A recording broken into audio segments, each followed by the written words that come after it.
Voilà, c'est parti. Bon, eh bien, bonsoir à tout le monde et bienvenue pour le dernier webinaire euh, qui s'appelle la revitalisation des centres-bourgs par l'habitat participatif. Euh, alors, aujourd'hui, on va vous présenter le projet du jardin sur le toit. Alors, hop, voilà. Alors, l'habitat participatif, une démarche pour habiter et vivre autrement nos petits bourgs. Donc aujourd'hui, on a décidé de mettre en lumière le projet de l'Aréole, qui s'appelle le jardin sur le toit. Alors avant de rentrer dans le vif du sujet, voilà un petit mot sur Habitat Participatif France, le mouvement qui accueille et qui coordonne ce webinaire autour de trois associations locales qui sont l'association Les Habiles basée à Grenoble, Unitoit à Chambéry et Écoquartier à Strasbourg. Donc l'événement est partenaire de Action Cœur des Villes et également de la Biennale des villes en transition qui a eu lieu à Grenoble. Alors, pour essayer de réhumaniser un petit peu ce format webinaire, alors c'est normal si on ne vous voit pas et ne vous entend pas, c'est un format un peu spécial. On vous propose donc pendant l'intervention, donc si vous avez des questions liées au projet du jardin sur le toit, on vous propose de les poser dans l'onglet Q et A ou Q et R. Euh, voilà, sur la barre d'onglet. Et puis, n'hésitez pas, voilà, pour faire un peu connaissance, à nous dire qui vous êtes dans la discussion, si vous étiez là au webinaire précédent, éventuellement d'où vous nous suivez, et bien sûr, qu'est-ce qui vous a donné envie de participer à ce webinaire. Donc, n'hésitez pas. Donc, petit mot pour définir un peu Habitat Participatif France. Donc, c'est une association nationale qui s'appelait auparavant la Coordination des associations. Euh, Cette association a pour rôle de fédérer et de représenter les habitats participatifs à l'échelle nationale, de rassembler différentes énergies autour de cette thématique, qu'elles soient individuelles, professionnelles, citoyennes, au service des projets, dans l'idée de faire reconnaître et de faciliter les démarches, tout en montrant la diversité des projets qu'on a essayé également de montrer à travers ce projet de webinaire. Donc, le mouvement travaille en faisant du plaidoyer auprès des instances nationales, le ministère du Logement, le réseau des collectivités territoriales pour l'habitat participatif. L'idée étant de faire un peu inscrire ce type d'habitat dans des textes de loi et comme notamment l'inscription dans la loi Allure de 2014, donc une certaine reconnaissance institutionnelle. Et elle anime également des groupes de travail thématiques, donc sur la question de l'habitat senior, de l'habitat intergénérationnel, puis aussi des habitats en quartier politique de ville ou effectivement les centres-bourgs thématiques que l'on traite en ce moment. Donc l'idée, c'est de capitaliser sur les bonnes pratiques et de mener des recherches-actions, de mutualiser des outils. Autour de cette galaxie d'acteurs, on retrouve également deux autres structures qui sont plutôt thématiques ou territorialisées.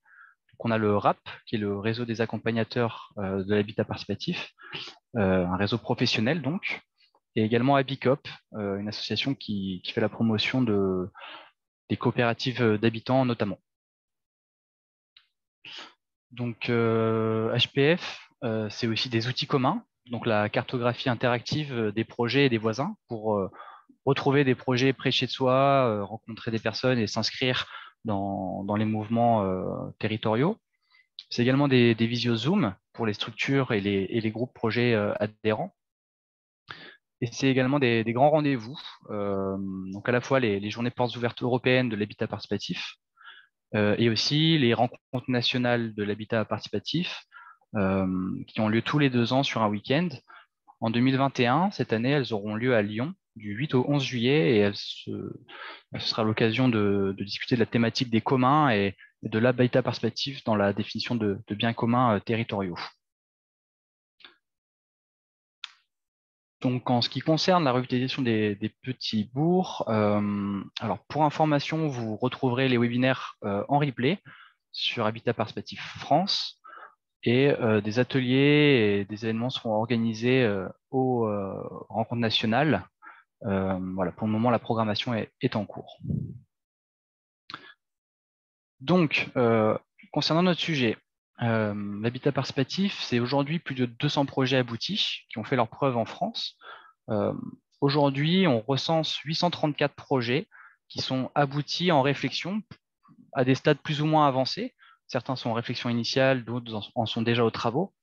Et c'est donc 146 projets, encore une fois aboutis ou en cours, qui sont hors des villes. Donc c'est un ratio d'environ un projet sur 8 qui se fait hors des agglomérations. Donc pourquoi on a lancé cette idée de webinaire sur les centres-bourgs? Il y a une discussion nationale en ce moment, des actualités sur la revitalisation des villes moyennes et des cœurs de bourg. Euh, Nous, on pense aujourd'hui que l'habitat participatif a sa place dans cette revitalisation pour différentes raisons. Premièrement, parce que l'habitat participatif pour nous représente un habitat de qualité, adapté aux usages et économe en foncier. C'est un habitat qui est générateur de liens, notamment à travers le processus de projet et les nouveaux espaces d'entraide qu'il crée. Ouais, il permet de créer du lien entre générations, notamment. C'est un habitat qui s'inscrit dans son environnement, qui repense son impact écologique, son inscription dans un patrimoine architectural. Et il répond aussi à des attentes de citoyens qui sont grandissantes, notamment en ce moment, en cette période si particulière. Donc, pour ceux qui étaient là au précédent webinaire, on avait décidé de donner la parole aux acteurs citoyens de projets concrets qui étaient en cours ou déjà aboutis. Aujourd'hui, on a décidé de faire intervenir les professionnels de l'habitat à travers un retour d'expérience. Parce qu'en effet, si l'habitat participatif est un enjeu humain, notamment autour de valeurs de solidarité, d'apprentissage, éventuellement d'émancipation par le processus de projet, il se confronte bien souvent à des enjeux de faisabilité opérationnelle, technique ou architecturale. Donc, il nous paraissait aujourd'hui important de donner la parole aussi aux acteurs professionnels qui ont porté ces projets, et notamment le lien avec les acteurs et professionnels du logement social. Donc le jardin sur le toit en est un très bel exemple, et je vais laisser la parole à Gironde Habitat, qui va vous présenter le projet plus en détail. Bon webinaire.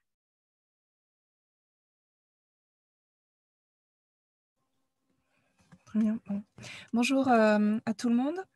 Vous pouvez passer au slide suivant parce que du coup, on va commencer par se présenter et présenter donc, les différents intervenants autour de ce projet-là. Donc moi, je suis Johanna Dominé, chef de projet à Gironde Habitat. Peut-être une description de Gironde Habitat en 2 mots. Donc on est office public de l'habitat, rattaché au conseil départemental de la Gironde. Et donc on œuvre sur tout le département de la Gironde. Aujourd'hui, on a environ 18 000 logements en gestion et on est sur un objectif de production de logements autour de 700 logements par an. Voilà. Mélanie, je te laisse. À moi. Donc, Mélanie Drouzet, je suis chargée de mission à la direction générale de Gironde Habitat. Et comme c'était un projet qui était un peu innovant pour moi, voilà, je suis venue accompagner Johanna sur ce beau projet de l'Aréole. Bonjour, donc je suis Hugues Joanneau, architecte de l'agence Dauphin Architecture. C'est nous qui avons accompagné les habitants et Gironde Habitat, bien entendu, pour inscrire ce projet voilà, dans ce merveilleux site de l'Aréole. Et on est voilà, une agence d'architecture qui nous mobilisons voilà, particulièrement sur les projets sociaux, d'habitat participatif et en construction écologique plus largement. Bonjour, moi je suis Isabelle Forêt-Pougnier, donc je suis assistante à maîtrise d'usage dans la structure qui s'appelle Camino. Donc je suis urbaniste de formation, je fais une grande partie de mon parcours dans le logement social et j'ai monté Camino en 2013. Voilà, et donc j'ai accompagné le groupe dans cette démarche de construction de projet tout au long de la démarche. Très bien. Donc, on va commencer par vous présenter le projet. Déjà, la situation, parce que bon, j'ai vu donc, du coup, que les personnes venaient d'un peu partout de la France. Donc, on se situe à l'Aréole. Donc, c'est un petit bourg d'un peu plus de 4000 habitants, peut-être 4300 habitants, qui se situe à 1 heure de route de Bordeaux, donc à l'est de Bordeaux. Donc, c'est une ville qui a été labellisée ville d'art et d'histoire, qui a un patrimoine architectural remarquable et qui est d'ailleurs classé, ce qu'on appelle en ZPPAUP, qui est donc un jargon d'urbaniste, mais vraiment qui est une ville en fait, qui est sauvegardée et sous contrôle, on va dire, entre guillemets, des architectes des bâtiments de France. Voilà. Et d'ailleurs, on avait sur l'emprise du projet sur lequel on a travaillé des données d'entrée patrimoniales très importantes qu'il fallait prendre en compte dans le projet, que ce soit une façade remarquable qu'on voit sur la photo en haut à droite, donc qui datait de la fin du 19e. Et on avait également un mur, enfin un bout d'enceinte médiévale du XIIIe siècle qui traversait le projet. Donc c'est la vignette, enfin la photo qu'on a en bas à droite. Donc c'est un foncier qui est vraiment en plein cœur de bourg, qu'on peut considérer en fait comme dent creuse, parce qu'on avait pas mal de bâtiments qui étaient en train de se démolir partiellement, voire totalement. Donc il y avait un vrai enjeu en fait de travailler sur ce foncier-là, qui n'est pas très grand parce qu'on est sur 570 mètres carrés environ. Voilà, vous pouvez passer à la slide suivante. Voilà. À l'origine du projet, le projet a commencé sans giron d'habitat. C'est venu en fait d'un groupe d'habitants qui habitaient la Réole, qui s'était monté en association. Donc c'était l'association des Baba Yaga de la Réole, qui était un peu qui s'inspirait en fait des Baba Yaga de Montreuil. Donc on avait essentiellement des femmes seules retraitées ou en passe d'être retraitées. Et en fait elles avaient comme ambition de développer un projet de vie commun et pour mieux vieillir ensemble. Et cette association-là est allée rencontrer la commune de La Réole dès 2013 pour faire part de son projet. Et c'est là où en fait, elle a trouvé une commune qui était ouverte et qui a souhaité accompagner l'association pour essayer de les accompagner dans leur projet. Et ce qu'il faut dire aussi, c'est que ça rentrait vraiment dans le cadre, dans une convention cadre que la Réole avait travaillé, parce qu'il y avait une ambition de la Réole 2020. Où ils avaient établi tout un programme pour redynamiser le centre-bourg. Et développer aussi des modes d'habiter différents faisait partie de cette convention cadre pour rendre à nouveau le centre-ville attractif. Voilà. Et il se trouve que la commune avait donc le foncier présenté sur la slide d'avant et qu'elle était prête à le mettre à disposition de ce groupe-là pour pouvoir développer un projet d'habitat participatif. Et c'est fin 2015 où Gironde Habitat a intégré le projet donc avec la ville et a pu travailler en fait un programme commun avec la ville et l'association des Baba Yaga qui était à l'origine du projet. Et c'est à partir de là où on a pu donc retenir Isabelle Forêt-Pougnier qui nous a accompagnés donc en tant qu'AMU et où on a pu aussi donc lancer une procédure de sélection pour un architecte pour suivre l'opération et sélection qu'on a pu faire en concertation avec la ville et les habitants qui étaient à l'initiative du projet. Voilà. Donc, au départ, le programme, on était sur une dizaine de logements. On avait laissé la porte assez ouverte, notamment sur les espaces communs. Et c'est donc au final, sur toute la phase de conception, on est arrivé donc, à réaliser 11 logements locatifs sociaux, donc 6 T2, 3 T3 et 2 T4. Et on voit donc avec la répartition typologique que l'ambition était de réaliser une résidence intergénérationnelle. Donc ça faisait partie des évolutions et enfin, on va dire peut-être du consensus qu'on a trouvé avec l'association des Baba Yaga qui aujourd'hui, enfin au départ était plutôt sur une idée de projet de femmes seules plutôt retraitées et en fait on l'a fait évoluer, enfin que ce soit à Gironde Habitat et la commune, pour partir sur une résidence intergénérationnelle. Voilà. Et dans le programme aussi, ce qui était très important, c'était qu'il y ait une ouverture du projet sur la ville. Donc ça, c'était une demande de la commune, mais qui était aussi portée par l'association des Baba Yaga, dont les membres étaient déjà membres de plusieurs associations locales. Et on a bien donc dans le projet une salle commune qui sera ouverte sur la cité. On a également un atelier donc, qui va servir principalement d'outil tech. On a une buanderie commune et on a une toiture terrasse paysager. Je vais m'arrêter là sur le programme parce que je pense que Hugues, c'est à toi maintenant de présenter le projet peut-être un peu plus en détail. Oui, alors comme l'a bien expliqué Johanna, donc on se trouve dans un site patrimonial assez exceptionnel.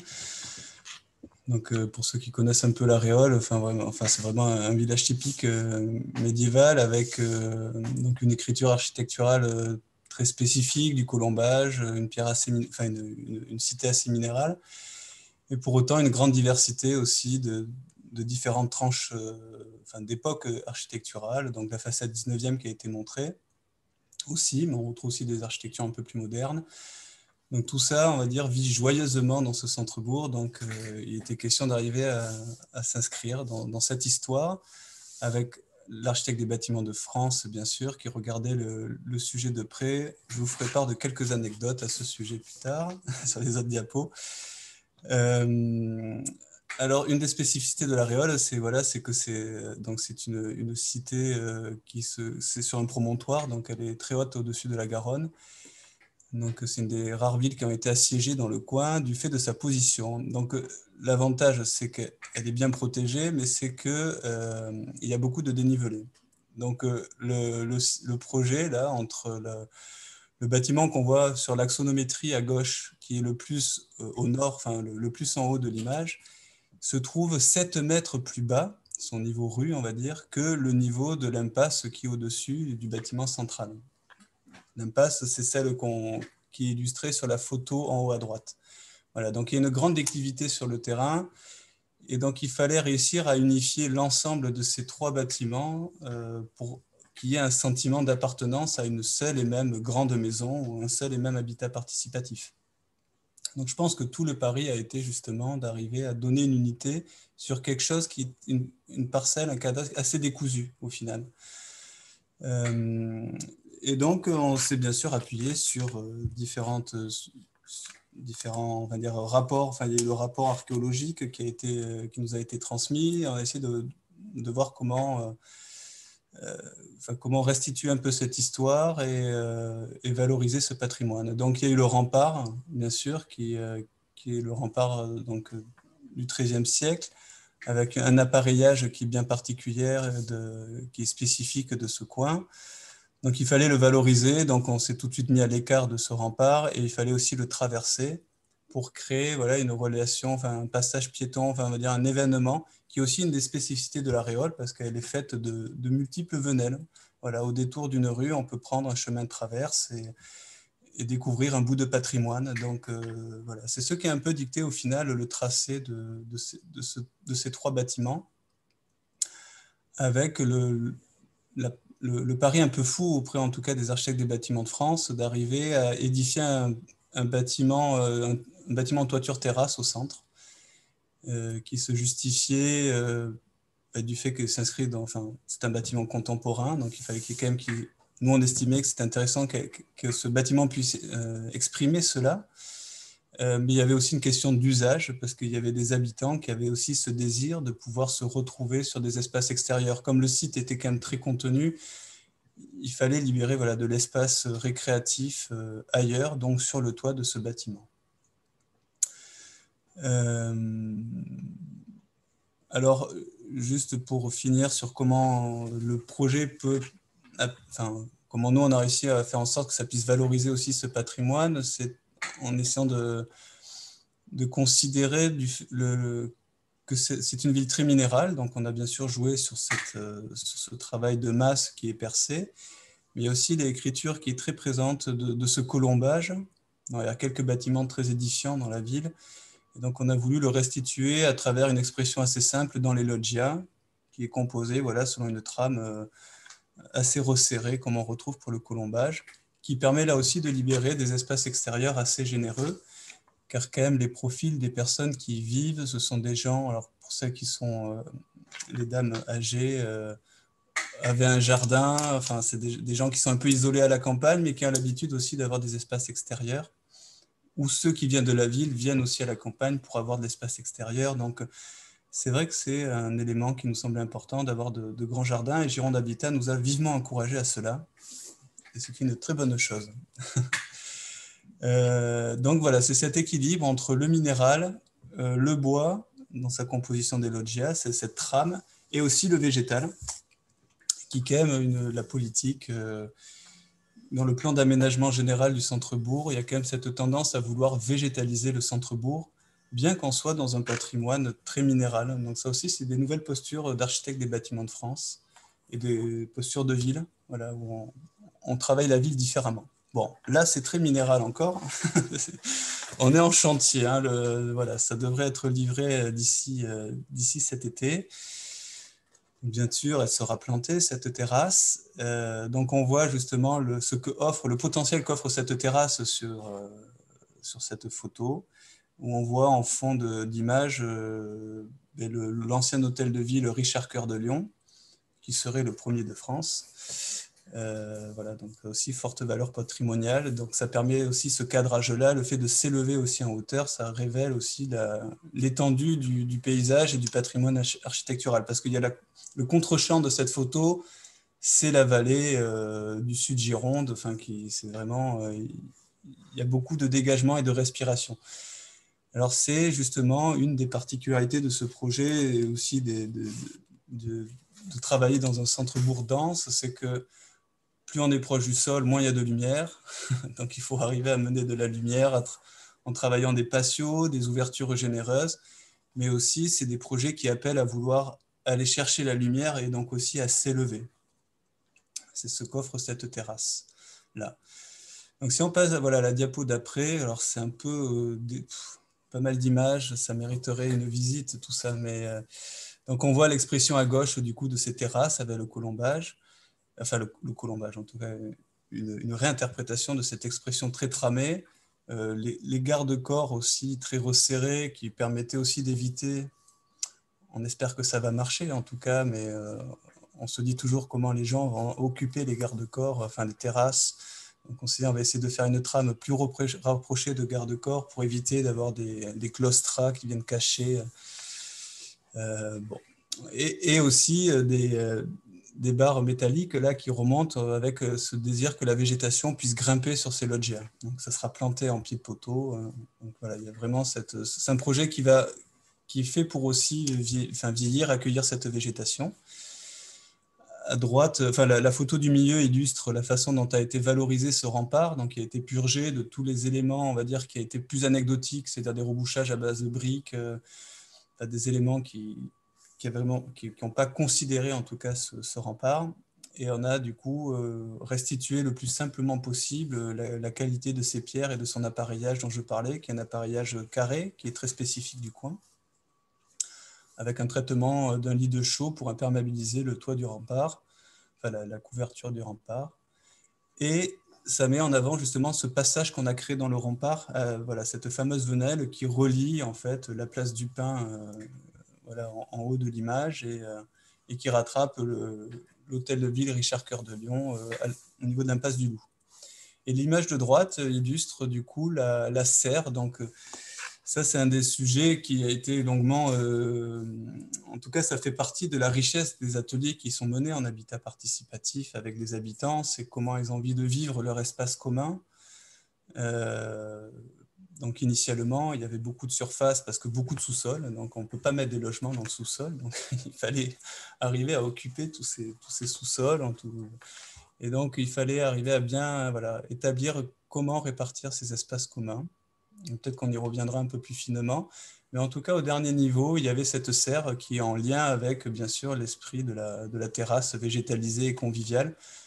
Donc voilà, donc ça c'est la serre qui est orientée plein sud et qui regarde du coup le bâtiment D, le bâtiment du Pin, on les a appelés comme ça, c'est devenu machinal depuis le temps. Le bâtiment qu'on voit en face, donc qui reprend une volumétrie un peu originale parce qu'elle est plus là pour essayer de valoriser le rempart et marquer un tracé de la venelle. Mais ce qu'on lit aussi qui est assez spécifique, c'est ces percements qui sont plutôt un peu tous singuliers au final. Celui-là, on a un percement, comment on dit, c'est cintré, mais il y a un nom spécifique qui ne me revient pas.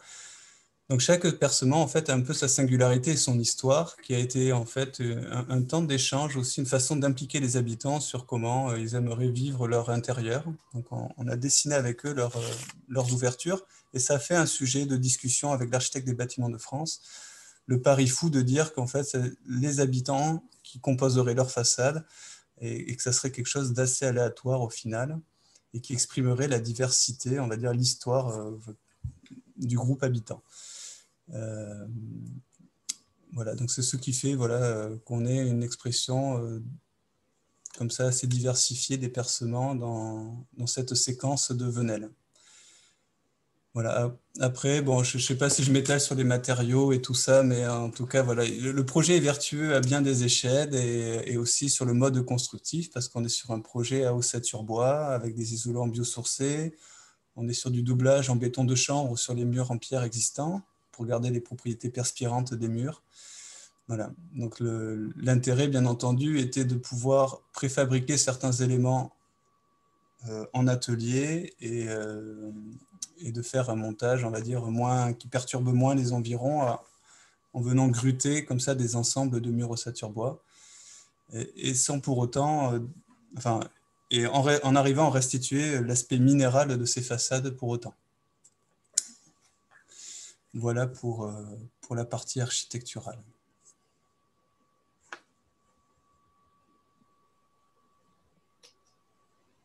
Je vais prendre la suite pour parler du rôle de l'assistance à maîtrise d'usage. Donc, que beaucoup de gens connaissent, mais c'est vrai que c'est une posture un peu particulière, enfin un petit peu, un petit peu centrale, en tout cas nécessaire. Moi, je définis souvent mon rôle comme vraiment étant un rôle de facilitateur. Parce que l'acte de construire, de produire du logement est un acte particulièrement complexe quand même, dans lequel on ne se lance pas comme ça. Et c'est vrai qu'il est nécessaire d'apporter du soutien aux futurs habitants quand ils sont associés depuis le départ dans une démarche d'habitat participatif. Donc, pour moi, je dis souvent, effectivement, outre ce rôle de facilitateur, c'est aussi vraiment une fonction de garant de la confiance entre les différents intervenants. C'est indispensable de s'engager dans cette démarche qui va durer longtemps en ayant des rapports de transparence entre les différents acteurs, que ce soit le maître d'ouvrage, l'équipe de maîtrise d'œuvre et le groupe des habitants ou la commune, etc. Donc ça, c'est vraiment fondamental et je pense, notre rôle en tant qu'assistant à maîtrise d'usage, c'est vraiment d'assurer cette vigilance. Bon. En général, ça se passe plutôt bien, mais il y a au départ, en tout cas, de ces démarches, toujours beaucoup de stress, d'inquiétude de la part des citoyens, un peu de défiance vis-à-vis des uns et des autres. Et c'est un travail qui fait en l'occurrence excessivement bien passer sur ce site, et j'y reviendrai tout à l'heure, mais c'est vrai que ça a été parfaitement bien mené, et notamment parce que je pense qu'on y a travaillé assez tôt, comme l'a dit Johanna tout à l'heure. Au tout début, il y a eu un travail d'établissement de ce cadre de confiance qui définissait ce qui était possible, ce qui n'était pas, et les attentes et les exigences de certains acteurs, dont la ville ou le maître d'ouvrage. Après, en tant qu'AMU, bien évidemment, notre rôle, c'est d'aider le groupe à se construire, puisque en fait, petit à petit, donc au départ, on avait un noyau de 4 personnes, et puis on arrive à la fin, on a eu des moments à 8, à 10, à 12, c'est redescendu à 6, c'est toujours un petit peu fluctuant, les groupes, jusqu'au noyau définitif, et c'est faire en sorte que mettre les gens en situation de confiance, et puis qu'il y ait un agrégat, que les gens se connaissent et puis travaillent ensemble, et petit à petit deviennent le plus autonomes possible, c'est-à-dire prennent en charge eux-mêmes un certain nombre d'organisation, d'éléments d'organisation, comme de fixer des réunions, faire les comptes rendus, etc., entre autres. Bien évidemment, ce qui a été important dans ce projet et qu'il est dans tout, c'est d'accompagner le groupe dans ce qu'on appelle la rédaction des documents qui permettent de définir le projet de vie. Le projet de vie d'un groupe, ce n'est pas effectivement qu'habiter dans un logement, c'est qu'est-ce qu'on va faire ensemble, qu'est-ce qu'on va partager, qu'est-ce qu'on ne veut surtout pas partager, qu'est-ce qui risque d'être difficile, qu'est-ce qu'il ne faut pas... ce à quoi il ne faut pas déroger, ce qu'il ne faut pas oublier, etc. Donc ça, c'est un boulot un peu long. Et là, c'est pareil, notre rôle en tant qu'assistant maîtrise d'usage, c'est d'aider le groupe à serrer, à prioriser les éléments importants et puis à les rédiger, parce qu'après, quand on constitue une association, enfin, tout le monde a cette expérience, il faut rédiger des statuts, c'est pas toujours rigolo, et du coup, c'est des étapes aussi importantes. Alors, comment on procède, comment on a procédé? Une réunion, au départ un événement public, après avoir travaillé donc avec ce petit groupe, cette petite association qui était intéressée par ce projet, avec le maître d'ouvrage et avec la commune, sur le cadre de confiance, on a lancé une réunion publique et puis pour présenter la démarche. Et à partir de là, un nombre important d'ateliers, de rendez-vous qui étaient toujours dans le même endroit, le même lieu. C'était une salle, vous verrez la photo tout à l'heure, une magnifique salle de la magnifique mairie de La Réole, qui est un splendide bâtiment.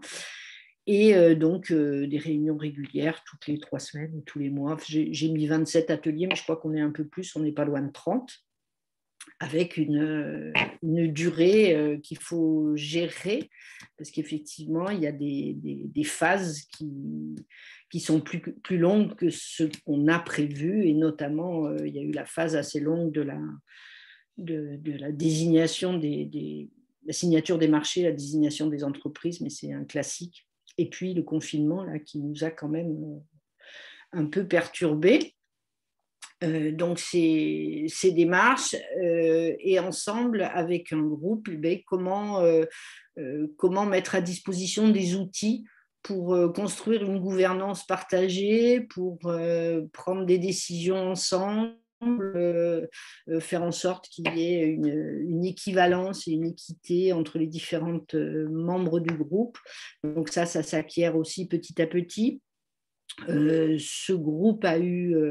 donc, il y a beaucoup de personnes dans les futurs habitants qui étaient déjà impliquées dans le milieu associatif local. Donc, c'est vrai que ça facilite les choses quand même.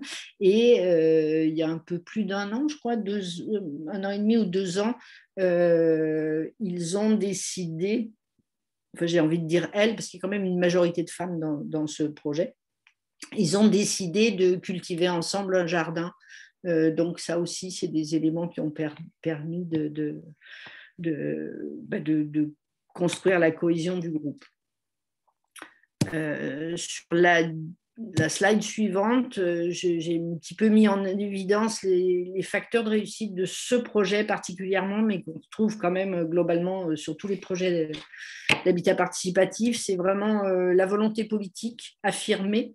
En l'occurrence, là, c'était clair, un maire, une équipe municipale très engagée sur ce choix de revitalisation d'un centre-bourg, ce choix de faire autrement, faire un pas de côté, prêt à vraiment...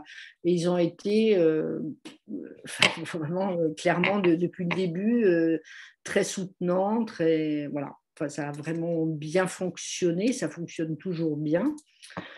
Un site identifié assez rapidement, effectivement, on perd souvent beaucoup de temps à rêver ou à travailler sur un projet virtuel qu'on n'arrive pas à ancrer sur un terrain défini.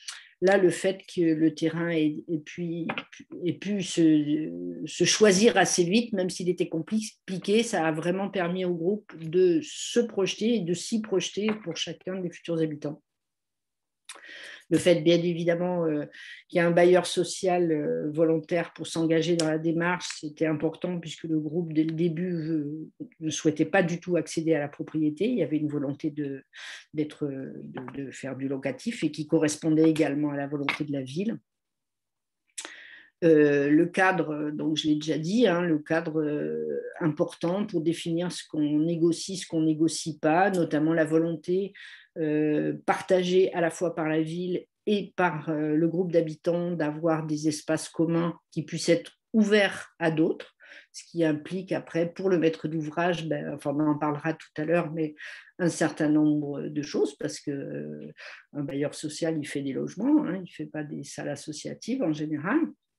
Donc, ça implique des contraintes, mais ça, c'était très important sur ce projet et je pense que c'est un des éléments qui va accentuer son intégration dans ce centre-bourg et concourir à sa redynamisation. La transparence, ça je l'ai dit, la transparence, la confiance, indispensable.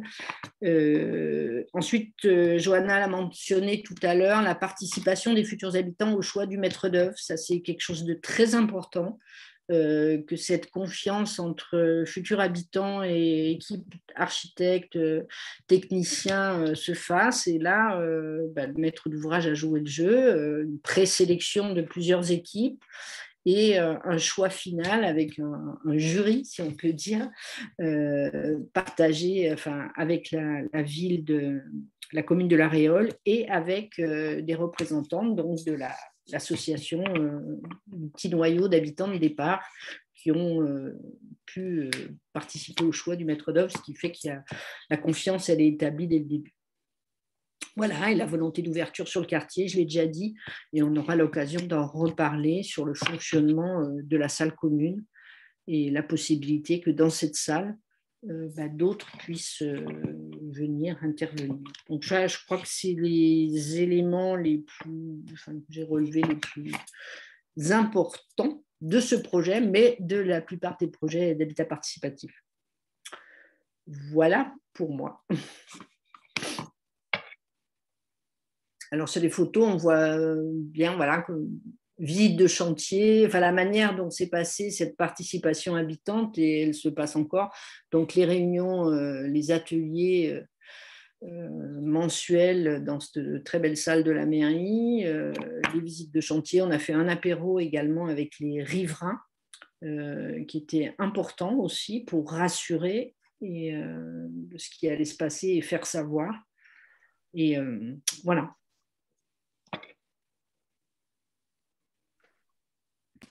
Johanna, tu veux prendre la suite ou j'ai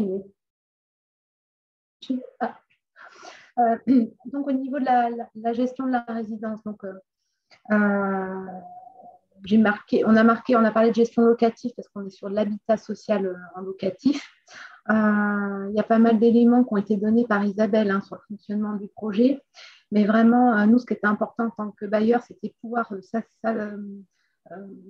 s'adosser à une association fondée par les habitants de la résidence, donc qui s'appelait les Amis du Jardin sur le Toit, et que notamment cette association, en plus de gérer les règles de vie et la façon de vivre dans la résidence, elle soit locataire en fait de la salle commune.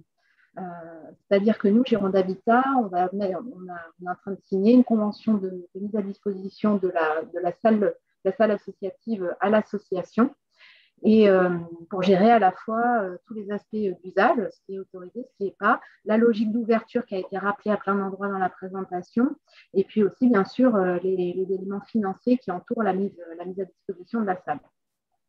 Ce qui était très important pour nous aussi, c'est qu'il y ait tout un travail qui soit fait sur la gestion des espaces communs de la résidence par les habitants.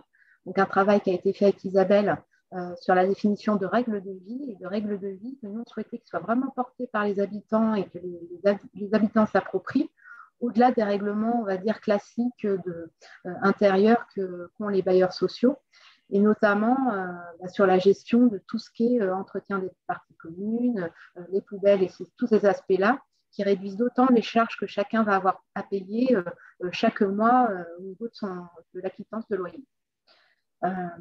L'élaboration du projet social aussi, c'est quelque chose qui est arrivé assez tôt dans le projet. autour des valeurs d'entraide, de citoyenneté, de partage. Et puis, un axe où Hugues en reparlera peut-être, mais sur le côté très écologique et très, très vertueux en matière d'environnement, qui était vraiment porté par les habitants. Nous, on a fait le choix aussi tout au long du projet, et notamment dans les matériaux constructifs de cette résidence, de prôner ces valeurs-là aussi qui sont importantes pour nous en tant que bailleur social. Un élément qui était vraiment fondamental pour nous, parce qu'on est sur une opération locative, donc on est vraiment parti, le souhait de notre directrice générale, c'est vraiment partir du groupe d'habitants et des profils d'habitants et de construire un projet. Alors on avait quand même étudié les typologies et c'était le seul élément cadrant, mais même si on avait éventuellement eu une personne qui ne rentrait pas dans les plafonds de logement social, on aurait pu aller jusqu'à l'accession sociale pour pouvoir l'intégrer au projet. Donc on partait vraiment de la demande habitante et des profils des habitants pour construire derrière le mode de financement des logements et les statuts des logements. On a élaboré ce qu'on appelle une charte d'engagement moral qui était très importante pour nous en tant que bailleurs parce que c'était un élément déterminant pour nous dans le processus d'attribution des logements. On avait besoin, normalement, quand on est bailleur social, on passe les dossiers en commission d'attribution sur la base de logements qu'on connaît déjà, en présentant plusieurs candidats. Et c'est la commission d'attribution en fait, qui valide le choix du candidat final. Et là, on a travaillé avec nos administrateurs et aussi avec le groupe d'habitants pour avoir cette charte d'engagement moral, qui est un contrat quelque part qui est signé entre le futur candidat, l'association des Amis du Jardin sur le Toit et nous, bailleurs. Et en fait, cette charte d'engagement moral, pour nous, c'est un prérequis avant de présenter les dossiers à notre commission d'attribution de logement, les fameuses CALEOL. Donc, c'est quelque chose aussi qui est important pour nous dans le cadre de la vie du projet, parce que c'est un projet qu'on a beaucoup porté avec Johanna au niveau de Gironde Habitat.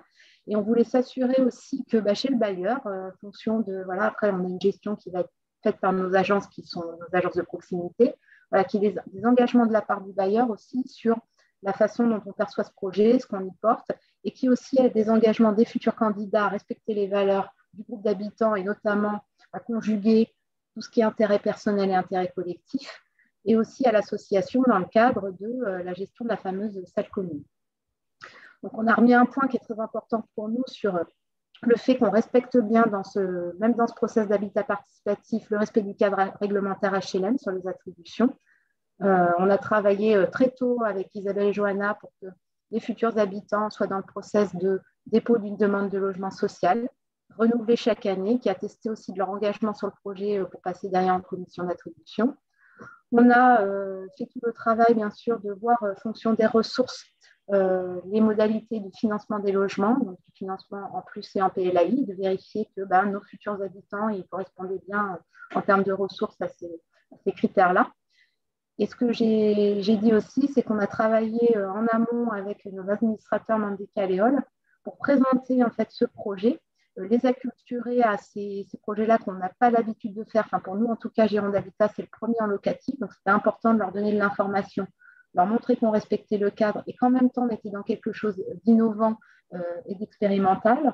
Et du coup, de présenter le projet et de présenter avant même le passage pour attribuer les logements, le profil des futurs habitants. Voilà, pour les rassurer sur la mixité, le côté intergénérationnel, le respect des conditions d'accès au parc HLM.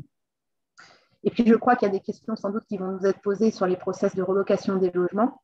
Et c'est quelque chose qu'on a construit ensemble aussi avec les habitants dans la charte d'engagement moral, où en fait, on a pu parler vraiment de cooptation, mais où on part d'un process, en fait, où que ce soit Gironde Habitat ou les habitants, on fait connaître le projet.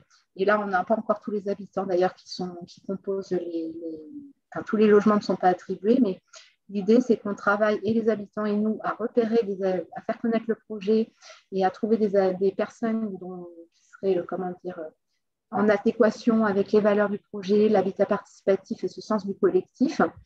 Et l'idée, c'est derrière qu'il y ait des rencontres régulières avant même attribution des logements avec le groupe d'habitants, pour s'assurer quand même que ça matche en termes de personnalité, parce que nous, le but maintenant, c'est que ça fonctionne bien au niveau collectif et que, fonction de ce process d'intégration, en fait, ça soit des dossiers qui, in fine, on puisse présenter à notre commission d'attribution de façon réglementaire. Voilà, donc je crois que je ne vais pas m'étendre plus sur les aspects gestion locative et Voilà, je ne sais plus quelle est la slide d'après.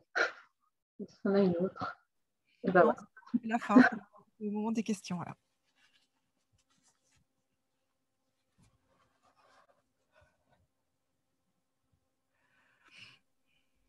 Oui, effectivement, la question de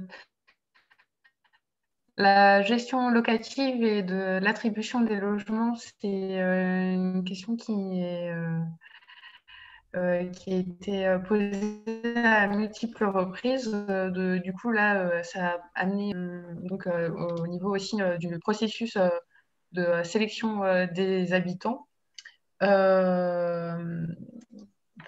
peut peut-être quand même amener un peu plus de clarté sur, sur le processus. Donc, il y a une première réorientation vers le groupe, une demande de la part du groupe un avis ou une sorte de qui vaut un peu cooptation avant de passer en cale. Oui, tu veux y aller, Johanna, pardon, vas-y. Vas-y, Mélanie. Vas-y, mais tu me compléteras. Mais Oui, oui, c'est vraiment ça l'idée. C'est-à-dire que ce n'est pas le bailleur qui fait tout seul les attributions. Les attributions, elles sont travaillées quelque part avec le groupe d'habitants. Et nous, notre souhait, c'est vraiment que, comment dire, on refuse pas. On a travaillé ça aussi avec les habitants dans la relation de confiance qu'a exprimée Isabelle à plusieurs reprises. C'est-à-dire que on organise des rencontres régulières avec les habitants, soit le groupe, soit l'association au complet, et c'est ça qu'on va mettre en place. Et qu'une fine, s'il y a un consensus qui est trouvé, c'est à ce moment-là que les candidatures sont présentées en CALEOL, sous réserve aussi que le futur candidat signe une charte d'engagement moral. D'accord. Donc, il n'y aura aucune candidature qui sera proposée par Gironde Habitat, le bailleur, sans que la personne elle ait pu avoir des contacts avec le groupe d'habitants ou un ou deux habitants. Ou, voilà. On n'a pas non plus noté un nombre de rencontres parce que ça a été des questions qui ont été posées par les habitants qui voulaient qu'il y ait un certain nombre de rencontres. Après, nous, notre logique de bailleur, c'est quand même qu'on ne peut pas générer de la vacance locative aussi des mois et des mois, le temps de coopter la bonne personne. Et ce qui s'est rapidement posé comme question aussi, c'est quelle est la bonne personne et quels sont les motifs qui font qu'on ne peut pas prendre la personne au sein de notre groupe et au sein de la résidence. Donc, c'est tous ces éléments-là en fait, qu'on a travaillé avec le groupe et sur lequel on est tombé rapidement sur la notion, peut-être pas de cooptation, c'est pour ça qu'on a plutôt parlé de l'accueil et de l'intégration en fait, des futurs nouveaux habitants. Ok. Donc ça, c'est la charte d'engagement en fait, moral, elle a été construite entre le bailleur, Gironde Habitat et le groupe. Oui, ça nécessitait de nombreux échanges. Voilà. Et ça nous a permis aussi d'expliquer le fonctionnement du logement social et des contraintes réglementaires que nous avons aussi. Voilà. Je crois que ce qui était important pour le groupe, c'était, ils ont plusieurs fois insisté, ils ne voulaient pas se trouver en situation de dire oui ou non à un tel ou une telle, mais de se dire qu'en fait, si on donne les clés, c'est-à-dire les clés de la compréhension, si on explique comment ça fonctionne, les objectifs, etc., mais finalement, la personne elle-même, elle va juger si elle est prête ou en adéquation avec le projet. Et du coup, c'est un phénomène d'intégration, d'accueil, plus que de choix, de cooptation. Et bon, alors c'est à expérimenter, on va voir comment ça va fonctionner, mais je pense que c'est souvent ce que disent les groupes aussi. Ça leur pose quand même un peu un problème de se retrouver dans la posture de celui qui dit oui ou qui dit non à un tel ou une telle. Et alors, est-ce qu'aujourd'hui, il y a des conventions entre le bailleur, avec l'AMU, le groupe comment est-ce que tout ça est formalisé? Alors, on est en phase de finaliser beaucoup de documents. Bon, la charte, elle est terminée depuis plusieurs mois déjà. Donc là, c'est prévu de les signer imminemment en vue du passage en CALEOL. Et après, donc, on a beaucoup travaillé sur la convention de location de la salle commune. Et de la même manière, on est en cours de finalisation pour pouvoir la signer très prochainement.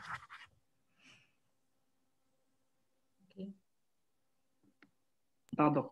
Il y a un document également, règles de vie, donc qui a été travaillé, qui a été long, enfin long. Toujours pareil, qui au bout d'un moment est devenu un peu rébarbatif. Le groupe disait, mais on ne va pas passer notre temps à fixer des règles. Donc il y a un volet qui sera, enfin, qu'il est convenu de terminer quand le lieu va vivre, quand il va être utilisé, et en fonction des usages, des difficultés, il sera affiné. Mais il est quand même bien engagé sur le mode de fonctionnement des espaces partagés. Donc, il y a une convention entre l'AMU et le bailleur. Ah, oui, enfin, c'était un marché du coup qu'on avait avec un marché public. Ouais. Voilà, qui s'achève au moment de l'entrée dans les lieux. Alors, il y a le groupe là qui est en train de s'interroger. Il y a peut-être une opportunité de subvention, etc., et qui s'interroge, savoir s'ils souhaitent ou pas demander le soutien un petit peu encore de l'assistance à la maîtrise d'usage, parce que il y a des outils qui ne sont encore pas parfaitement maîtrisés, des outils de gouvernance partagée tels que la prise de décision par consentement. Enfin, il y a un petit peu d'angoisse de la part du groupe, mais bon, c'est à voir. Donc des éléments qui restent encore à valider et à acter par le groupe, du coup. Oui, après, c'est du... Enfin, comment dire, je pense que pour ce que disait Isabelle, les règles de vie, c'est un document, je pense qu'on avait demandé qu'il soit travaillé par les habitants, mais qu'il leur appartienne en fait. Hein. Enfin, nous, Gironde Habitat, on a essayé d'apporter une expertise en tant que gestionnaire, mais quelque part, c'est leur règle de vie parce que c'est enfin, comment est-ce qu'ils vont vivre ensemble. Mais c'est vrai que du coup, c'était difficile pour eux de se projeter et d'établir ces règles de vie alors qu'ils n'habitaient pas encore dans la résidence. Et c'est pour ça qu'Isabelle disait que ça a été peut-être un peu long. Il y a eu des points sur lesquels ils n'ont pas réussi à arriver au bout parce qu'aujourd'hui, ils ont besoin de pratiquer les lieux, en fait. Voilà. Mais voilà, nous, on avait besoin aussi de voir comment ils allaient s'organiser sur la gestion des différents espaces communs et voilà, pour préparer en fait leur entrée dans les lieux de manière plus sereine. Voilà, mais ils ont fait un travail très important. Et par rapport au projet en lui-même, justement, aujourd'hui, il reste, enfin, tous les logements ne sont pas encore attribués. Quels seront les types de logements dans les barèmes qui sont livrés? Voilà, quel est un peu les types de financement. Et est-ce que, pour donner un peu une idée entre la répartition coût des travaux, coût du foncier bâtiment, est-ce que c'est des chiffres enfin des ordres de grandeur que vous pouvez nous partager? Oui, alors peut-être déjà parler des logements. Donc aujourd'hui, alors très récemment, on a 2 personnes qui étaient dans la démarche depuis quasiment le début, qui ont, pour finir, choisi de ne pas poursuivre, pour des raisons d'évolution de vie personnelle, principalement. Donc ça veut dire qu'on a 6 logements sur 11, voilà, où on a des personnes positionnées. Après, on avait continué du coup la recherche, on va dire, de personnes intéressées. Et on a donc 2 ou 3 ménages là qui sont en train de rencontrer le groupe d'habitants, voilà, pour pouvoir éventuellement intégrer le groupe.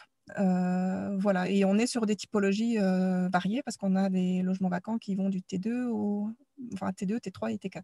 Voilà. Au niveau des financements, comme l'a dit Mélanie, c'était un travail qu'on avait fait en amont. Donc, on est sur des financements classiques logement social, parce qu'on est sur des plus et PLAI, voilà, avec peut-être une proportion de PLAI un tout petit peu plus importante, parce qu'on doit avoir 5 PLAI et 6 plus peut-être, voilà, mais rien de bien original. Voilà, donc je pense que là, j'ai répondu à ces questions-là, déjà. Et ensuite, sur les coûts, alors on est sur une opération expérimentale à bien des niveaux. Déjà, c'était notre première expérience d'habitat participatif. On est sur une de nos premières expériences aussi en bâtiment, enfin avec des matériaux biosourcés. Voilà. Voilà, donc c'est une opération clairement qui nous a coûté plus cher que ce qu'on fait habituellement en logement social. Ça ne vient pas que, je mets les nuances du fait qu'on soit en biosourcé ou habitat participatif, mais ça vient aussi du contexte foncier. On est dans un secteur patrimonial, on a une topographie qui est très importante, des fondations spéciales qui devaient être prévues. On a 3 bâtiments pour 11 logements, donc on imagine ça fait quand même beaucoup de bâtiments pour ce nombre-là de logements. Voilà. Donc on est sur une opération qui a nécessité un soutien public plus important que ce qu'on a habituellement. Voilà. Disons que c'est des données aussi qui sont prises en compte par la commune de La Réole, parce que c'était aussi quelque chose qu'ils avaient anticipé dans le cadre de leur convention La Réole 2020, parce qu'ils avaient mis en place un fonds partenarial, donc cofinancé entre État, région Nouvelle-Aquitaine, conseil départemental de La Réole et la commune de La Réole, pour justement soutenir les opérations et les déficits d'opérations en centre-ville. Voilà. Donc, on a pu bénéficier de ces financements-là pour combler donc le déficit dû à toutes ces données de situation géographique. Voilà. Et on a eu également des subventions liées aux matériaux biosourcés de la région avec donc l'appel à projet Bâtiments du futur. Voilà. Donc, pour donner on est sur un investissement global de 2,7 millions sur le projet pour les 11 logements. Voilà. Et j'ai vu dans les questions forcément qu'il y avait un coût travaux aussi. Donc on est sur un ratio à peu près de 2 500 € par mètre carré. Et donc ça inclut les espaces communs et voilà.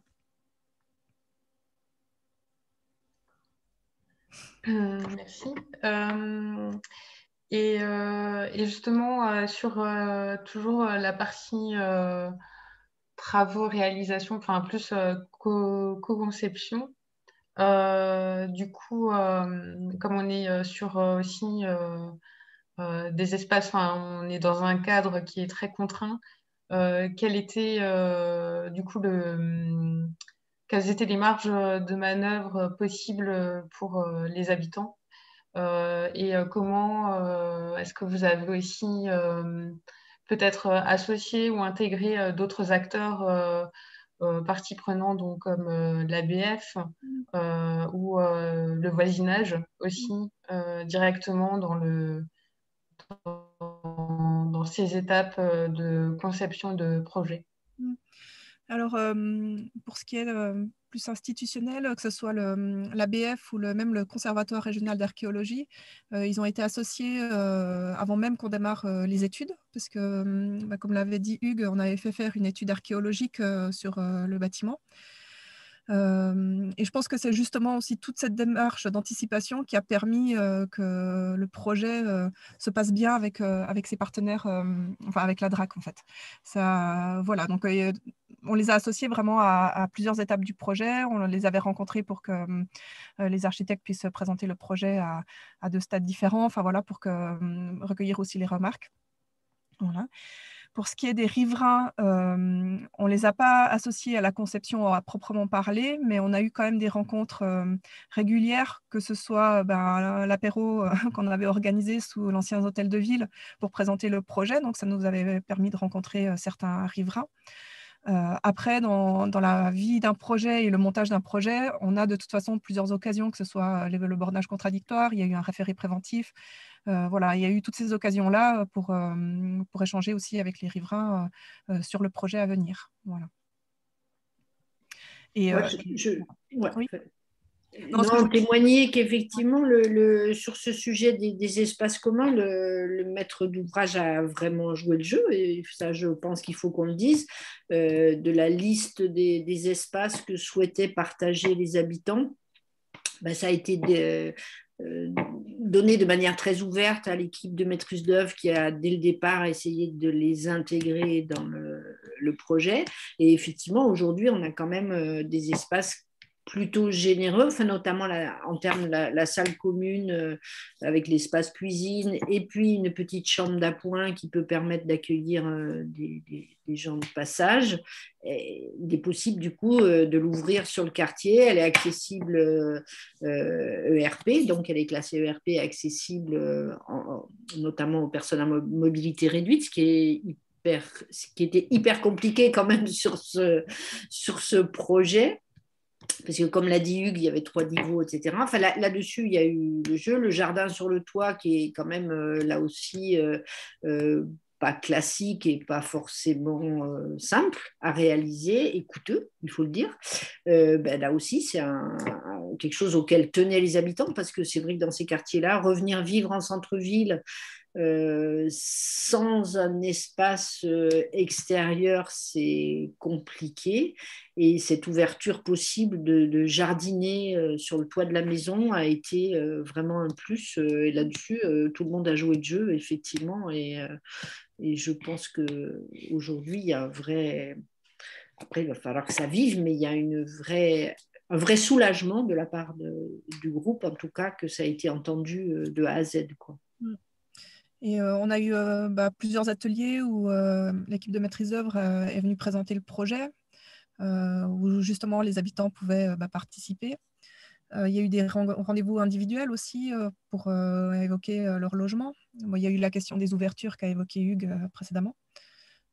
Voilà, donc il y a eu tout au long du processus, en fait, les habitants ont pu co-construire le projet, qui au final, en tant que première expérience, c'est une des conclusions qu'on a pu tirer, c'est que on a eu l'expertise du coup de l'architecte qui a pu apporter des propositions, mais on a vu que ce soit sur les logements ou même sur les espaces communs, quelque part, les configurations proposées convenaient, parce que je pense qu'aujourd'hui, on fait des logements qui sont de qualité, et tout le travail a été surtout sur le vivre ensemble, comment les espaces communs pouvaient répondre à leur projet social, s'il y avait peut-être des adaptations à faire sur ces espaces communs-là. Voilà, mais... Donc, voilà, c'était de se nourrir du projet architectural aussi pour développer le projet de vie commun. Enfin, voilà, il y a eu vraiment ces allers-retours sur toutes ces thématiques. Il y a un truc compliqué, mais compliqué du fait, qui est une complexité qui du fait du fait soit du logement social, c'est les locaux, les celliers individuels. Donc effectivement, chaque logement bénéficie d'un cellier individuel en sous-sol en l'occurrence, et le groupe aurait souhaité que finalement il n'y ait qu'un seul cellier commun et que ce n'était pas forcément intéressant d'avoir des... Mais c'est vrai, du fait que c'est du logement locatif, le bailleur, il se doit et il doit à sa clientèle. Voilà, donc c'est le seul truc sur lequel le groupe aurait aimé peut-être autre chose, mais voilà. Et aujourd'hui, comment est perçu le projet à l'échelle de la commune? On parle aussi de finalement l'habitat participatif, quelle plus-value il peut amener à l'échelle des centres-bourgs. Est-ce qu'aujourd'hui, le groupe n'est pas encore installé, mais est-ce que, comment est perçu le projet? Je dirais plutôt bien, même très bien, on va dire, en tout cas de la part de la commune avec qui on travaille beaucoup. Enfin, voilà, la commune est en tout cas ravie.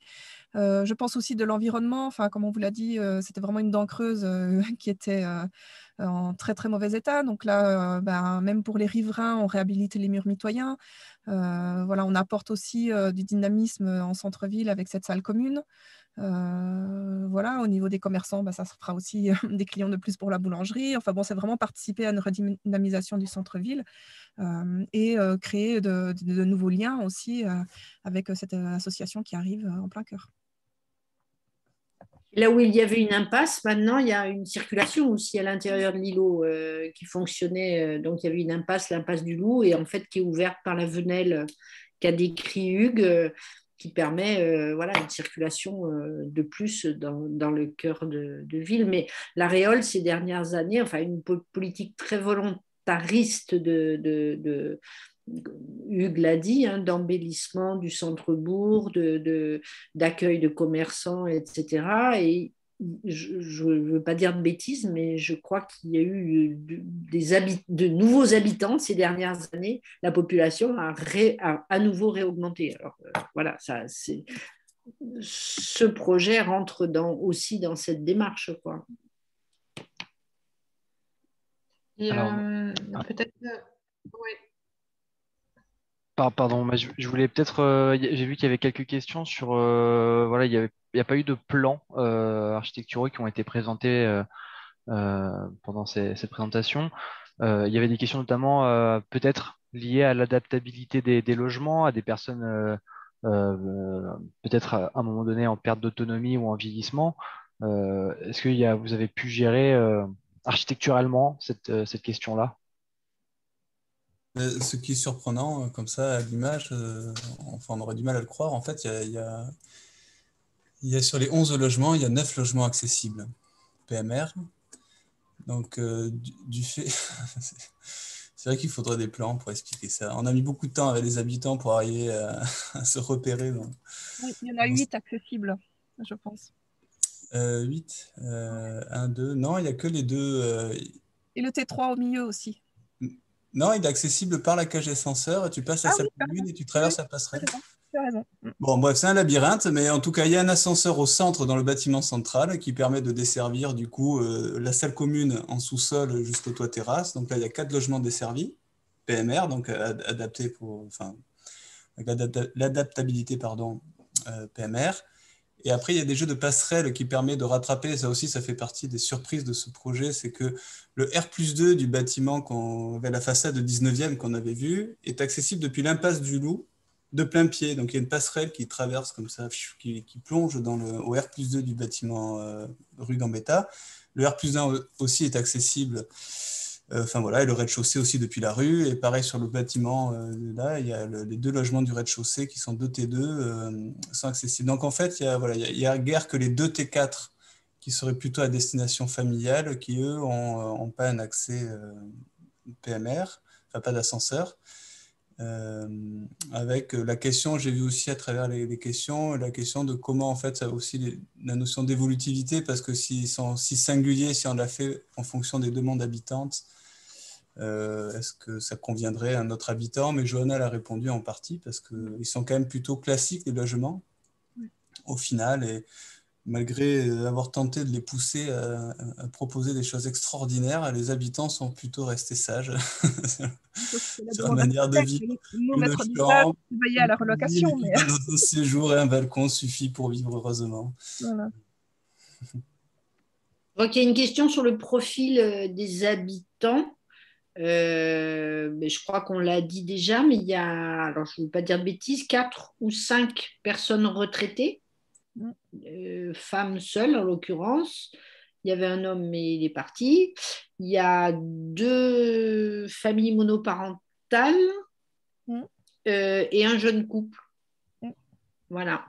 Et pour savoir si c'était des gens qui habitaient dans le centre-bourg ou ailleurs, là, il y en a beaucoup qui n'habitaient pas dans le centre de la Réole, qui étaient plutôt sur des grandes maisons à la campagne, enfin, notamment des personnes retraitées. Donc, c'est l'opportunité pour elles de se rapprocher des services, de bénéficier de la gare. La Réole est desservie par le train, ce qui est assez énorme. Et surtout, en plus que Hugues a dit, donc c'est une commune en hauteur, il y a un projet d'ascenseur urbain qui va amener depuis le niveau de la Garonne jusqu'à la ville haute. Donc c'est assez intéressant. Mais il y a au niveau du public, c'est quand même à la fois intergénérationnel et puis des gens d'horizons différents, quoi. Voilà, c'est très varié. Ouais. Parce que j'avais vu une question aussi par rapport à l'habitat participatif qui peut convaincre des personnes de venir au centre-bourg.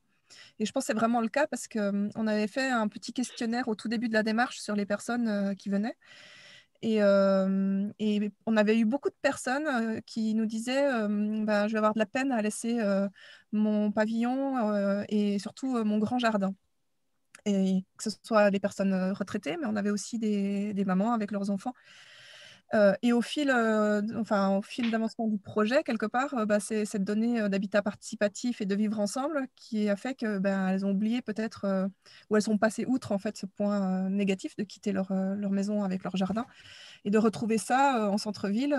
Il y a toujours la toiture terrasse, bien sûr, et il y a des balcons qui sont quand même assez généreux. Mais c'est le fait de retrouver ce projet de vie ensemble qui a fini de les convaincre de venir vivre au centre-ville. Et avec un groupe qui s'entend vraiment bien. Voilà. Avec une particularité aussi sur les logements, on est sur des logements avec des petites surfaces, en tout cas pour les T2. Et ça avait été vraiment concédé du fait qu'il y ait ces espaces communs qui sont très généreux. C'est toujours un peu le contrepartie du participatif. Je suis prêt à perdre un peu de mon espace privé du fait que je puisse partager des espaces communs. Et cette chambre d'amis aussi, qui peut accueillir les petits-enfants, ou la famille, qui d'ailleurs n'a pas été déclarée comme telle voilà, c'est un établissement recevant du public, mais on l'a rendu modulable avec une chambre d'amis, mais bon, ça n'a pas été affiché, ça, parce que ça amenait des complexités pour le feu. Espace de sommeil et espace accueillant du public, ça ne va pas très bien ensemble en général. Voilà. Et donc, du coup, c'est l'association des habitants locataires qui va gérer l'utilisation de la salle. Oui. Et au niveau du financement, est-ce qu'il y a quand même une partie qui est dans les loyers? Oui, il y a quand même un loyer qui est appliqué à la salle commune qu'on a voulu raisonnable parce qu'on est autour, je crois, 1,50 € du mètre carré ou quelque chose comme ça. Qui était aussi une participation.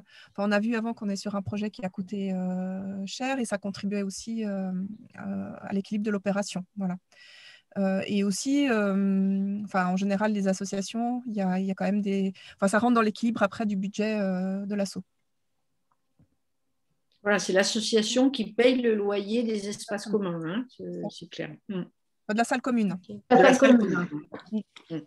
Et après, il faut dire aussi que la possibilité qu'on offre à travers la convention de location, c'est que l'association puisse aussi quelque part sous-louer la salle sur des horaires bien définis et en restant quand même dans des usages qui sont cadrés aux personnes extérieures dans la logique d'ouverture. Donc, c'est aussi, l'association, elle peut équilibrer ce qu'elle va verser pour le loyer de la salle à travers la location de cette salle pour des ateliers ou pour des animations, activités qui rentreraient dans le cadre du projet social de l'association. Voilà. Et vous savez comment est-ce que les habitants se sont déjà définis la manière dont ils contribuaient, ils mettaient une part dans l'association pour la gestion des lieux? Ou c'est un des sujets qui reste encore à définir entre eux? C'est-à-dire du coup, pour la gestion des espaces communs oui. qui sera gérée par l'association, quelle est la mise des membres de l'association en fait? Les habitants, ils payent une... Vas-y, Johanna. Non, vous parlez de temps que chacun va consacrer à la gestion. Non, je pense d'argent. Oui, la cotisation, bien sûr. De temps, d'argent, oui. Alors, quelqu'un veut répondre, vas-y, Mélanie, vas-y. En fait, il y a deux niveaux. En fait, les habitants du coup de la résidence, ils vont adhérer à l'association. Donc, du coup, ça permet aussi que l'association ait un budget. Et puis après, chacun des habitants de la résidence est obligatoirement locataire de sa quote-part de la salle commune, en fait, qui est proratisée à la surface des logements. Enfin, c'est à la personne, quoi. Donc, je ne sais pas si ça répond. Je ne suis pas sûre de bien comprendre la question, en fait. Ils se sont répartis équitable, en fait, le loyer. Voilà, la salle commune, en fait, c'est 160 € à peu près, je crois. C'est ça. C'est ça, et ça revient, en fait, chaque ménage va payer 20 € pour les charges et le loyer de la salle commune, en fait, par mois. Voilà, et tout est inclus dans le loyer, du coup.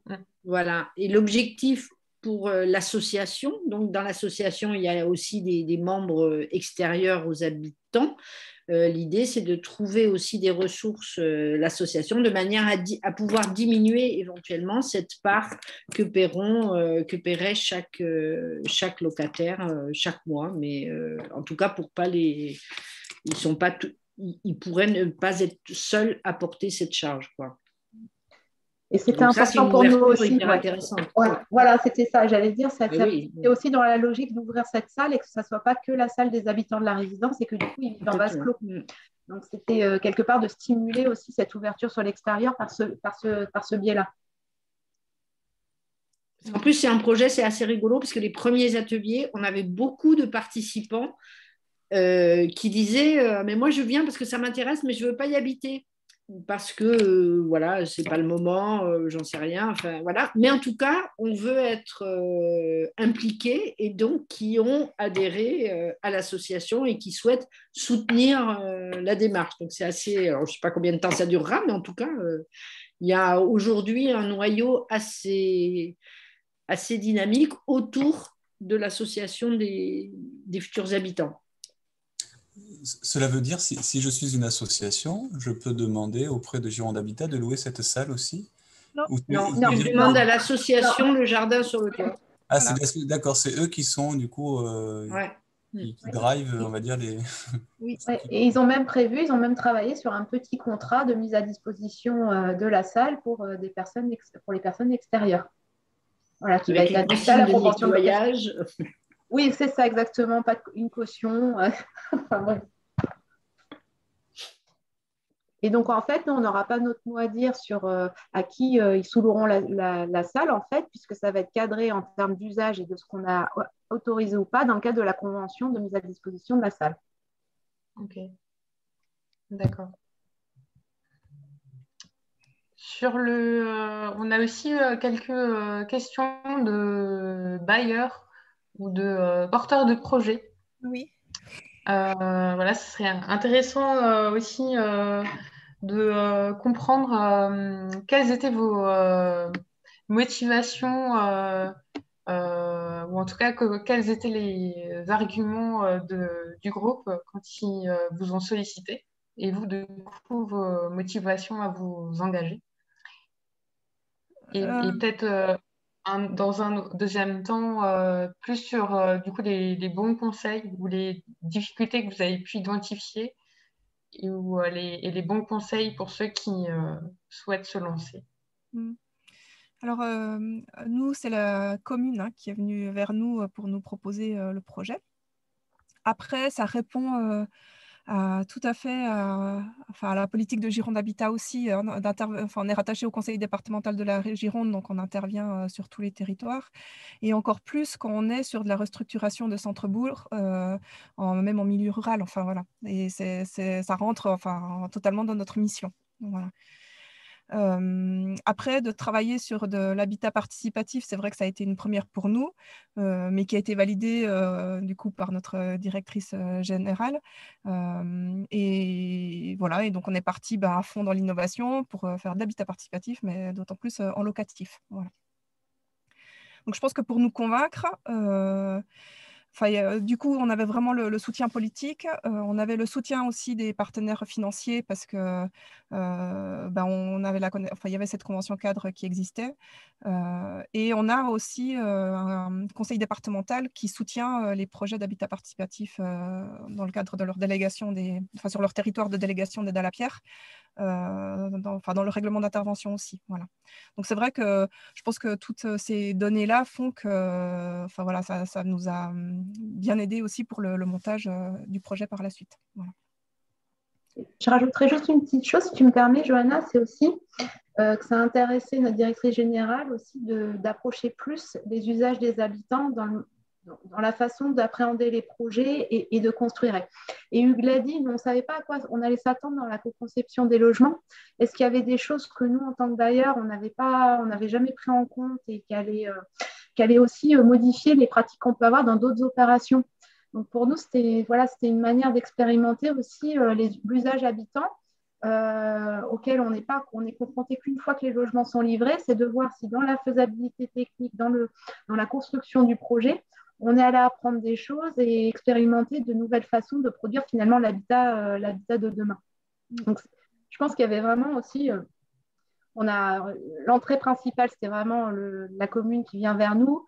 On est très favorable aux opérations de centre-bourg. Et ce modèle de le faire en participatif, voilà, il répondait aussi à ces questionnements qu'on avait sur l'usage habitant, la compétence habitante aussi, sur la manière de produire les projets. Et c'est ça qui nous intéressait aussi. Puis il y a eu quand même un travail depuis plusieurs années, mais bon, partout en France, de lobbying à partir d'autres expériences menées ailleurs, Hugues en sait quelque chose, puisqu'il a été le maître d'œuvre qui a travaillé sur une autre opération d'habitat participatif qui s'était fait à Bègue quelques années avant. Moi-même, avoir rencontré beaucoup de politiques, notamment la vice-présidente du conseil régional, du conseil départemental, qui est la présidente de Gironde Habitat et qui était intéressée par ces démarches. Enfin, effectivement, c'est le fruit de tout un tas de rencontres. Et puis une relation, on l'a dit au début, très forte de confiance entre la commune et cette petite association des Baba Yaga de la Réole, qui sont des personnes très engagées dans la vie associative communale, qui gèrent le cinéma, enfin, donc une relation de confiance. Et après, c'est plus facile, quoi. Il y a peut-être, enfin, je n'ai pas envie de répondre à la place de Gironde Habitat, mais il y a aussi ce souhait pour un bailleur social d'arriver à maintenir les foyers, non, sur votre parc locatif. Et c'était aussi à ce niveau-là qu'il y avait peut-être une forme d'expérimentation, essayer de maintenir, en impliquant les gens en amont, c'est peut-être aussi faire des logements adaptés à pour qu'ils vivent longtemps et rester longtemps sur les lieux. Ah oui, bon, en général, Point d'interrogation. Voilà, on n'a pas un taux de rotation très, très important, mais voilà. Après, non, ce qui était intéressant, c'était de développer cette façon de vivre ensemble et tout. C'est vrai que c'était quelque chose qui était intéressant aussi pour nous, bien sûr. Voilà, peut-être vivre différemment. Oui, parce que les durées d'occupation moyenne dans le parc HLM, ce n'est pas tellement une préoccupation de maintenir les gens dans notre parc. C'est vraiment ce projet aussi de... Est-ce qu'on va glaner, encore je suis dans l'expérimentation, mais sur les modèles de vie partagée, tout ça, nous, sur les résidences, même qui ne sont pas en habitat participatif, on a un vrai enjeu sur la cohésion et le lien social. Et on se dit aussi qu'à travers des projets comme ça, où c'est les habitants qui font projet ensemble, peut-être qu'on va avoir des expériences à tirer, qu'on pourra projeter sur d'autres résidences, sur comment favoriser le vivre ensemble autour des... On se pose beaucoup la question aussi de mettre des espaces partagés plus systématiquement dans des résidences classiques pour essayer de trouver des leviers de cohésion et de lien. Et je pense que ce projet-là, il va peut-être nous permettre de capitaliser un certain nombre d'expériences à ce niveau-là aussi. C'est plutôt ça. Et en ce qui concerne du coup la posture d'architecte, quelles étaient les motivations et qu'est-ce que ça a induit également comme changement dans les pratiques? Qu'est-ce que ça induit j'ai envie de dire, qu'est-ce que les logements faits de façon plus classique, je ne vais pas réussir à formuler la phrase. En fait, on est formé à l'école d'architecture, justement, à répondre à un usage et à des habitants. Donc, c'est vrai que quand on est catapulté sur des logements classiques, on répond à une typologie et selon justement peut-être des théories tirées de comment les gens doivent bien vivre. Eh bien, on est plutôt mal à l'aise. En tout cas, moi, c'est ma posture. C'est une posture quand même d'une vague assez récente de jeunes architectes. Donc aujourd'hui, l'habitat participatif s'inscrit plutôt pleinement dans ce dans quoi on a été formé et pourquoi on est, voilà, en tant qu'architecte formé, quoi. C'est d'être au plus proche des usagers, des habitants, d'être en interaction, quoi. Pour justement ne pas être dans un débat un peu formel sur l'architecte va dessiner la façade, ça plaît ou pas au client, au bailleur social. Enfin, je pense qu'il y a beaucoup plus de fond, du coup, plus de sincérité, d'échange entre tous en faisant de l'habitat participatif. Donc, c'est pas plus engageant, quoi, je trouve, enfin, à notre niveau, quoi. Ça demande voilà, ça développe plutôt des capacités humaines et créatives.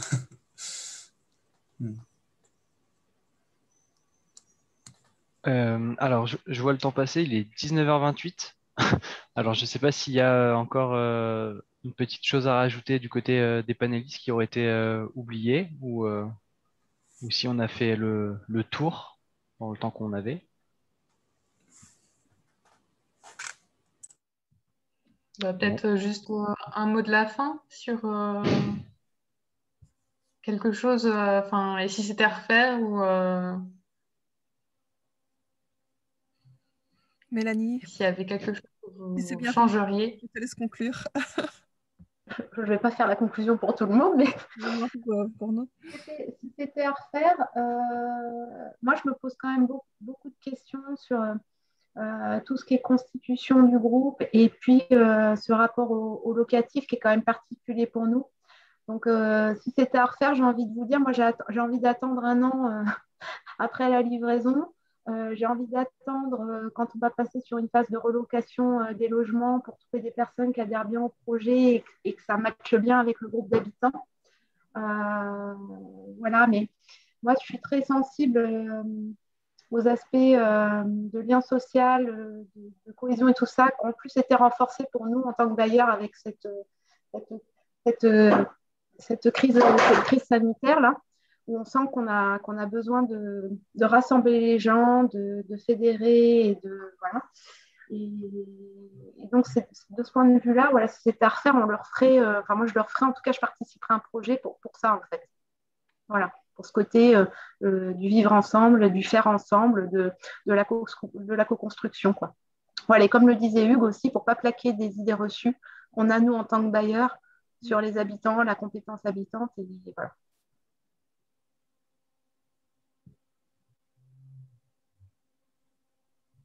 Ok, bah merci pour cette belle conclusion. On prend rendez-vous dans un an, du coup, pour voir si ça a changé. Bon, bah, je pense qu'on a fait globalement le tour de toutes les questions, ou en tout cas d'une grande majorité. Merci à tous d'avoir été présents, d'avoir joué le jeu et, euh, et voilà, nous avoir un peu renseigné sur ce beau projet. Pour information, avant de clôturer, donc les webinaires seront disponibles en replay, ils le sont déjà pour certains, sur le site d'Habitat Perspective France, et puis on mettra très certainement les présentations également sur ce site-là. J'en profite peut-être, Hugues, si tu pourrais ajouter peut-être une coupe et un plan pour mieux comprendre ce projet un peu compliqué. Ok. Super. Bon. Et Merci dire beaucoup. qu'on sera présent au RNHP, puisqu'on a prévu de participer à une table ronde sur le locatif social. Donc, on aura l'occasion de rencontrer à nouveau les personnes que ça intéresse qui seront au RNHP. Super. Bon, eh ben, merci beaucoup. Au revoir. Et on se retrouve au RNHP. Merci, au revoir. Au revoir. Merci beaucoup. Au revoir. Au revoir. Oui.